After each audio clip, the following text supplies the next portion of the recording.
Welcome to the Ricovibes Video Podcast. The Ricovibes Video Podcast, featuring today's hottest artists, entertainment news, and social commentary. The Ricovibes Video Podcast, covering entertainment worldwide. And now, here's your host, Ricovibes.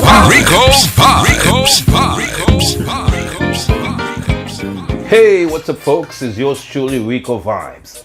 Welcome to another edition of the Ricovibes Video Podcast. I've got a special guest today. I sat with her back in September of 2019. And trust me, you want to hear what she had to say. When we come back, my special guest will be none other than Tanya Stevens. Keep it locked. It's the Ricovibes Video Podcast. Can't hold me a ball out.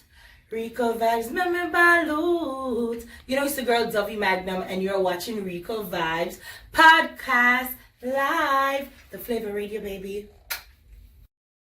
Hi, this is Leon. That's right, Leon from some of your favorite movies and lead singer of Leon and Peoples, and you're watching Ricovibes Video Podcast. I want my fruit, that banana, wagwan. It's your girl Jada Kingdom, aka Twinkle. I'm a represent for Ricovibes Video Podcast. Check it out.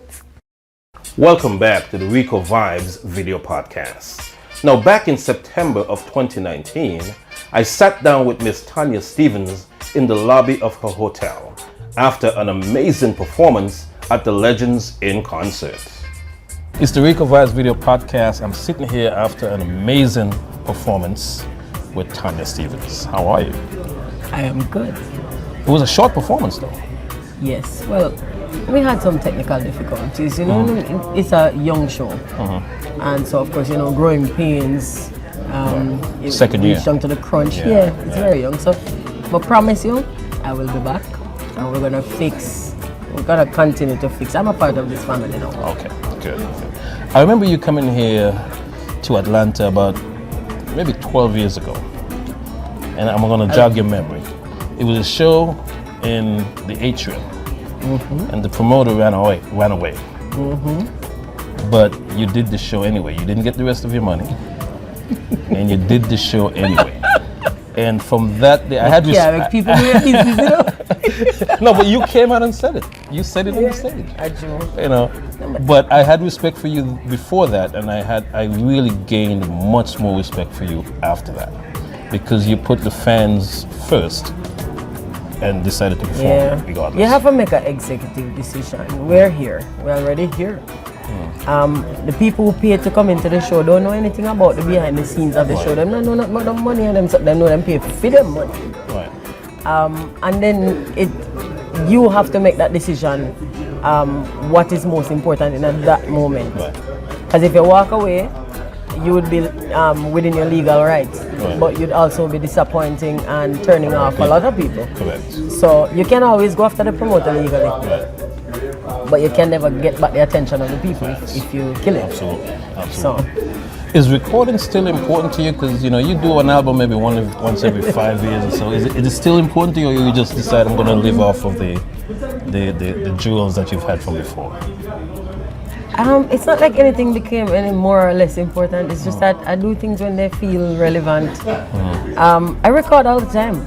I just don't release them. I release them when it feels right to me. I'm gonna tell you, it's not about insecurity or anything like that. Because a lot of people keep giving me pep talks and we love you. Like, it's nothing to do with that. If I make a song and for some reason it doesn't come out when I make it, maybe in the next few months it's no longer relevant to me. So it wouldn't make sense for me to put it out. Whatever I put out has to represent me at the moment I release it. Okay. Also, the landscape has changed a lot. I am not in denial. It is different from when Tanya Stevens came out. It is different from when I was more current. And it's not a bad thing. I'm not current now. I haven't released anything in ages. Your genre. I mean, I don't want to pigeonhole you in a genre. No, man. All right. In a realistic sense, current for me is who is doing it right now. Gotcha. What I'm doing right now is something I've been doing for a while. It can be current. Gotcha. And if I am what's current, then we're stagnant. And I don't want my industry to be stagnant, so I would never fight to be current when I am not current. There are kids out there doing it now who are actually doing it, whether you agree with it or not, whether it's your taste or not, they're doing it. And to not acknowledge them to me is disrespectful. So I do when I feel like, and I enjoy watch them too. So I don't do things as much as I used to. No, it's not that it became less important, but time and place, and me also grow. I must say I grew in child, you know. I don't know if I'm more mature. Yes, I am. I am more mature, I'm more responsible. I grow up and my focus change. Things that used to be very important to me suddenly don't have no value at all. And some things which weren't important at all now mean everything. So, you know, it will affect the way I do business and music and everything. But all is well. I mean, I notice every time you make any kind of social commentary, it gets picked up by the media and just either blown out of proportion or something. Why is that? Why do you think that is? Well, sensationalism, because that's the era we're in now. I understand it completely. I don't take most of it personal. I understand that most of the journalists who tend to blow up the negative or deliberately misinterpret and twist and contort things that I say, they're going for the likes. They're going for the trending. And this is the kind of world that we live in now. This is how it works. Our value isn't calculated by content anymore. That's true. It's calculated by traffic. That's true. So a journalist isn't really pressed to go for anything potent or meaningful or deep. They just want something that's going to get public attention. And for that, you can't really blame the journalist because the journalist has to survive. You have to blame the audience. So I am blaming for all of the misrepresentation, for all of the sensationalism of the negative. I am blaming those who know better, the people who claim to be the righteous and the upstanding and the better among us, because they do not make anything go viral. You're right. And if they do make something go viral, it's something bad. Because hear what happened to old people now. Hear what happened to old people and good people and righteous people. In their minds, they think they're actually doing a good thing, the right thing, by going under a post that they don't like and cursing. But the content of what they say is not registered, only the activity. So what they're doing is actually making it trend. I've been trying to explain this to old people forever and they don't listen. They first have to understand the concept of it. But it's not that hard. Like, listen, it's not a person sitting there counting and reading. No. It's an algorithm. It's a program. So it can only count tangible things. It not count the intangible. It not count your emotion. It not count your opinion and your thoughts and all of that. No, it just say 3,000 comments. It no matter if 2,999 of them have said something bad. It's still 3,000 comments. So you're gonna get more of that. It's like sometimes I see people come on social media and I say, I don't understand why I'm getting all this porn in my inbox. You've been looking at porn. You've been looking at porn. You're confessing. Yes. This is how the world works. The world is now a more honest place than it used to be. Yes. It's instant. Or someone was looking at porn. Yes, most likely the complainer. I don't get no porn at all. Because I know how to look at it. Oh, there's a way? You must teach me that. Incognito. Okay. Okay. Wow. We're in 2019, almost 2020. What's next? What haven't you done that you want to do? A bucket list, maybe. I don't have a bucket list. I don't even have a bucket. All right, so I've done music. I love music. I'm addicted now. And the last time I spoke to you, you had a restaurant. Yeah, I did that. It wasn't a good pairing with me. For one thing, honestly, it was a bar and restaurant, and I was my primary consumer. I was doing too much. So you was drinking at the profits? I was drinking and eating it. Wow. You know, but it was fun, but my accountant did not see it as a good idea. So I had to step back from that. I think I'll do it again. Really? But this time, when I am a little bit more focused on making it a business. I was having fun. How do you have fun in a restaurant? I guess by eating. No, well, it was a bar and restaurant, so it was more entertainment, so and we had live shows and a lot of artists passed through. We had open mic, live band, open mic. Okay. Man, it was lit. Wow. I've How long done did it the last? music. Almost a year. Okay. We were open for, but I've done the music from different perspectives, and I've also, I've done music and I've ventured into like the bar and restaurant thing, and I did a few other behind the scenes business. But where I'm headed for now is writing in a different perspective, because I've written like longer works than songs, like prose, like books and stuff, but I've never released. So now I am gearing up to actually. I've been saying I'm putting out a book for the longest time. You said that the last time, 3 years ago. Yeah, I've been saying it, but it's harder to do than to say, Really? Like I really, yes, because with a song it's 3 minutes, like average 3 minutes. Okay, 3.5 minutes. And it's something that I've been doing since I was a kid, so it's now routine. It's easy. It's just a punchline. Gotcha. You get to the point so quickly that there's no missing of it. But with a book, now you're talking about all the tenets of storytelling, and you have to engage your reader from the first page all the way to, and I want a full length.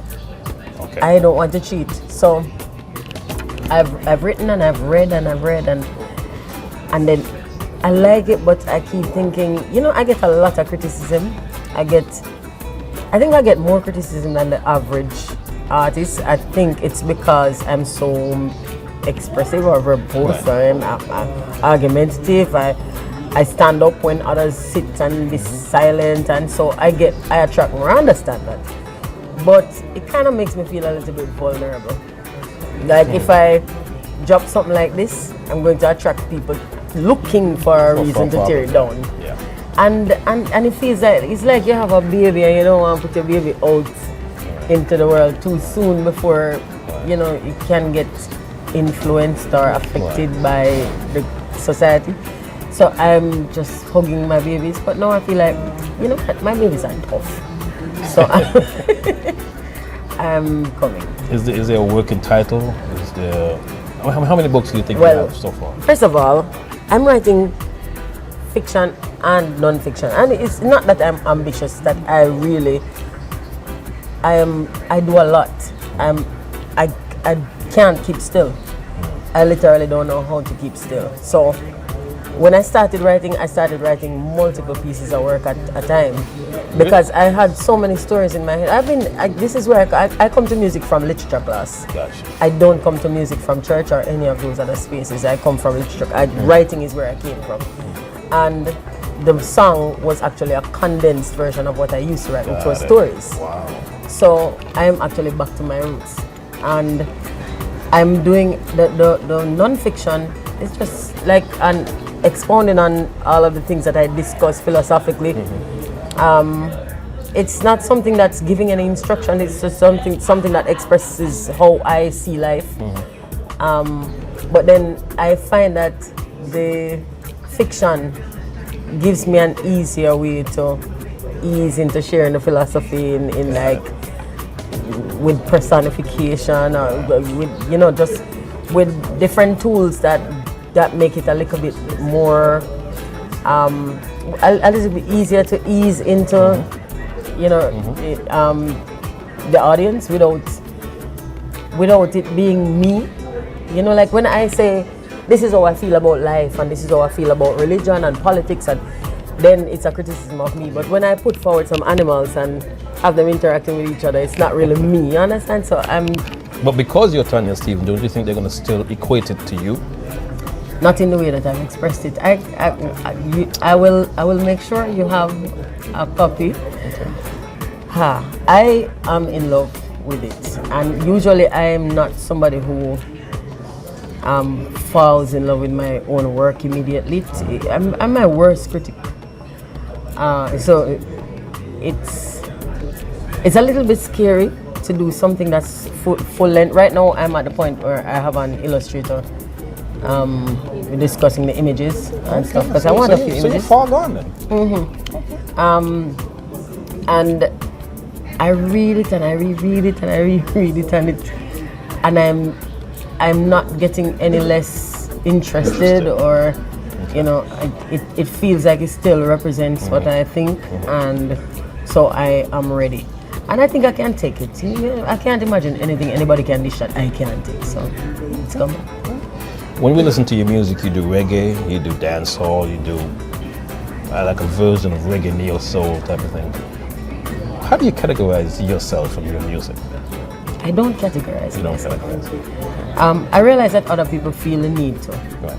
Because for some reason, people need to put you in a box to be able to digest you. Well, maybe you shouldn't digest me. Maybe you should just listen. Right. I don't put myself in any space because music is what I do. And to me, music has no boundaries. Whatever I feel inspired to do, I do it.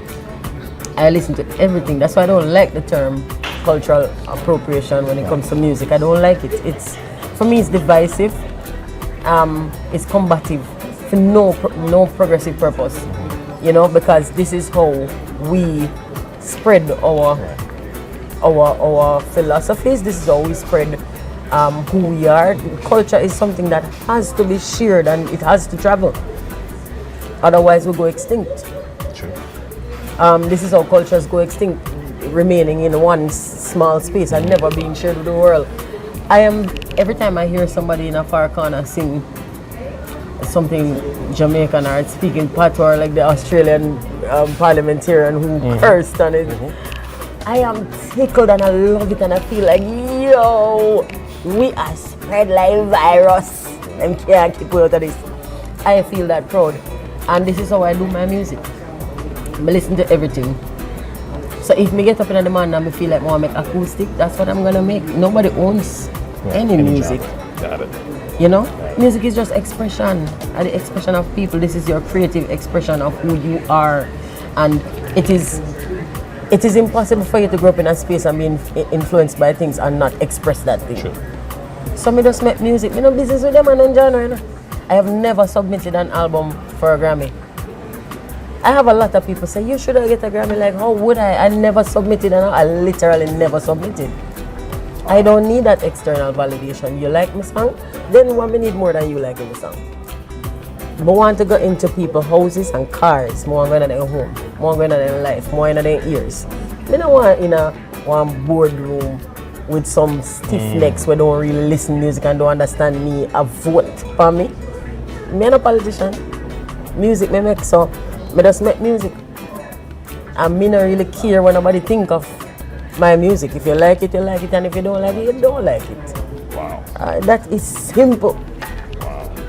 You have a lot of titles, a lot of music. Before you go, if you could take one of your titles, one of your songs, and make it into a movie, yikes. which one would it be? It would probably, off the top of my head, be Do You Still Care?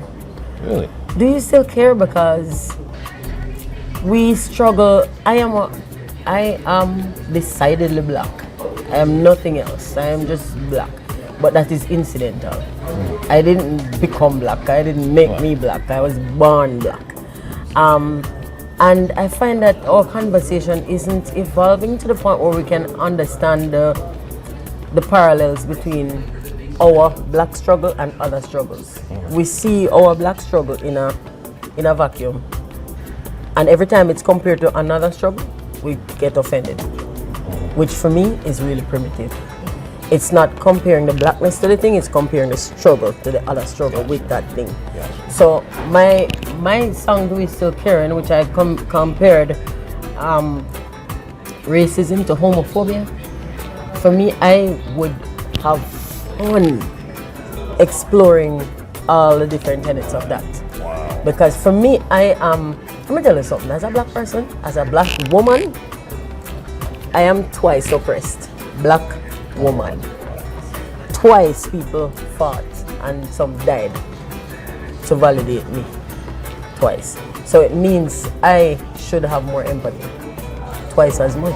Sure. Empathy. I come from two marginalized group, two oppressed group. So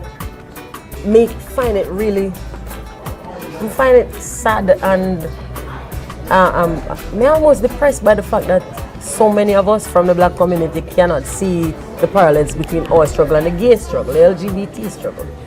And every time I make that comparison, people burn me out and call me chichi and all kinds of things. And it's funny to me because I'm not offended because being gay is not something bad to me, so you can't offend me by calling me gay. I really don't care. But my thing is, if we struggled to get out of slavery and we struggled to get away from segregation, we're struggling with all kinds of stigma, we're struggling with marginalization, lesser opportunities. We should be the last people to introduce struggle to another group. That's a good point. We should never introduce struggle to another group. It doesn't matter what the other group is. If this is a moral issue, and if there's a problem with God and they're gonna face judgment, let God do His job. We should not be the ones to revisit what we suffered from to another group. We should not be the one. So I think of that mode I do. When I do that when I met that story, it wouldn't be called Do You Still Care though, but I would have found another way to twist it. And I'd have find two stories which run parallel, which would both hold people by the throat and pull them in and put it right there in your face. Like stories that you cannot help but relate to. That's the one I would. I'm going to make this part one because when the book does come out, I'm imagining it's going to come out probably the next year or so. And the book is going to surprise you because it's nothing about anything I'm talking about. Wow. It's, I'm looking forward to it actually. You know what? I'm influenced by George Orwell's Animal Farm because he did such an amazing job of depicting the political and social environment he put across in the way he did, using the animals on the farm and stuff. And so I admit to being extremely influenced by him, inspired by him. And that stayed with me since I was a kid. Much of my philosophy comes from that, my political philosophy. I'm not a communist, but I like some of the tenets of it. Everything has a good facet to it. There's a balance. So, me kind of draw from all of these greats who taught me and write something, and it's just complete personification. Squeezing in some of the philosophy. Well, my thought process is there, front and center, but not in non-fiction, in complete fiction.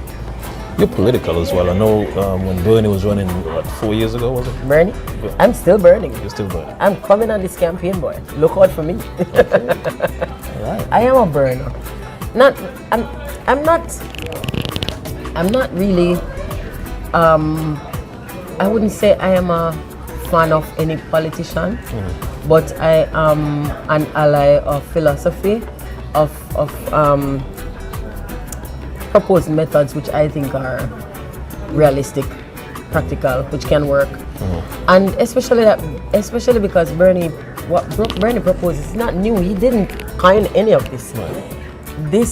He's proposing stuff that already exists in other territories which work perfectly, like Scandinavia, for example. I used to live in Sweden, and I can say firsthand, when I look at my friends, I have a friend who I worked with as a music producer. He produced my Swedish album, and then he just got up one day and decided, I want to go back to college to study film instead of music, and he went back.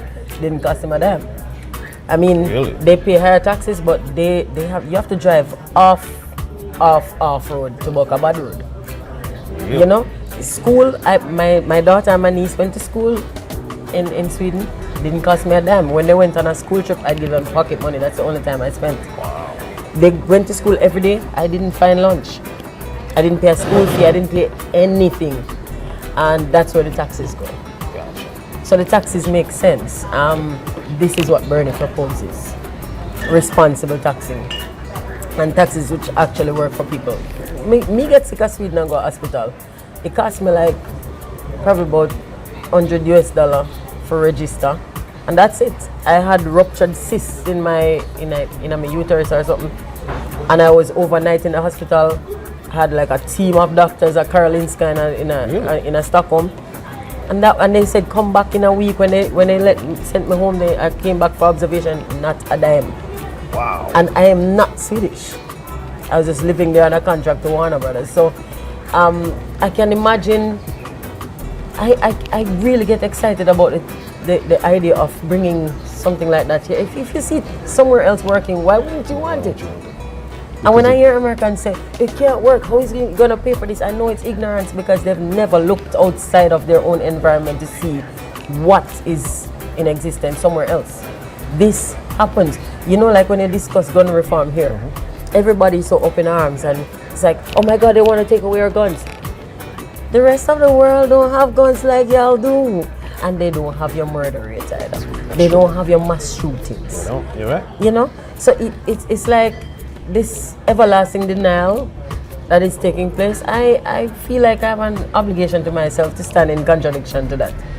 I see somebody come out and say, I could do this better for all of we. I like him. So I went and I stood up for him, and somebody from a friend of mine who knows somebody from his campaign reached out to me and said, you want to be a part of it? I'm like, hell yeah, I'm a Bernie. I love me some Bernie. So I went on his campaign. Really? The last campaign, I went to his New York rally. And I performed and I started to cry because for me it wasn't politics.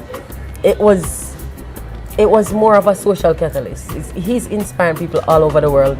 It's not just about voting.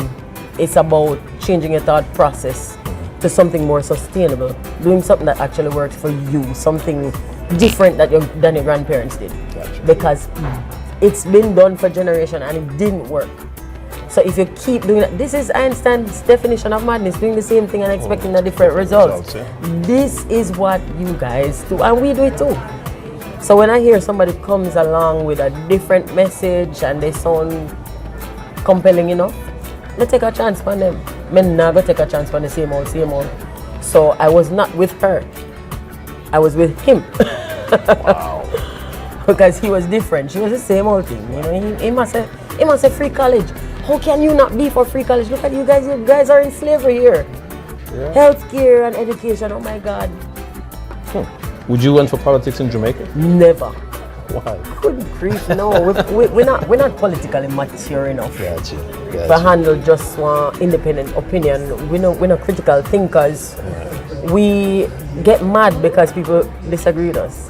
I couldn't run in our place. I'm not interested in politics, period, but especially not in Jamaica. Because we're not mature enough. I wouldn't even feel safe. Right now, I'm just an individual expressing my thoughts, and you should hear some of the violence I get exposed to.